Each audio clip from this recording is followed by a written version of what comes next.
नमस्कार mums kitchen वितराणी को आपण मानक समस्त को बहुत बहुत स्वागत।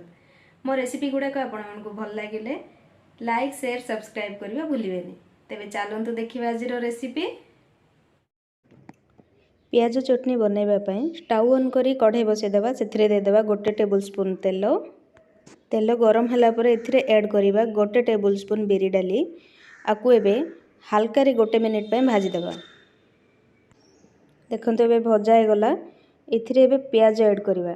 मुझे मीडियम साइज रो 2टी पियाज को काटिकी नहीं तापर देदेवा रसुण आउ सुखिला मरीच आउ भृसंग पत्र। एबे याकू 3 ରୁ 4 मिनिट भल से भाजीदेवा।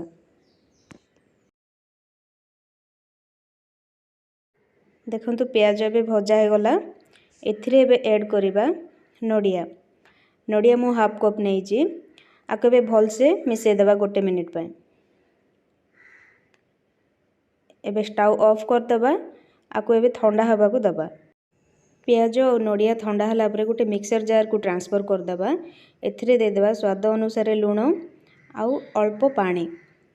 एबे आपको भल भाव ग्राइंडिंग करवा। देखंतु ग्राइंड हो गला एबे आमे छोट गिन्ना को काढ़ीबा।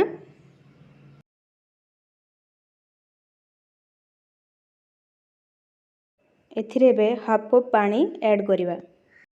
चटनी रो टेस्ट अधिक बढ़ापी मुझे हाफ कप तेंतुली रस ऐड करी आपको एबे भल से मिसईदेवा। तापर एबे चटनी को तड़का लगेगा।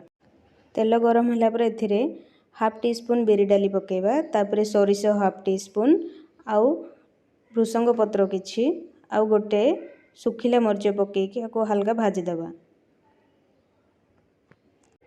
देखंतु भजा हो गला एबे एटा चटनी रे पकेबा।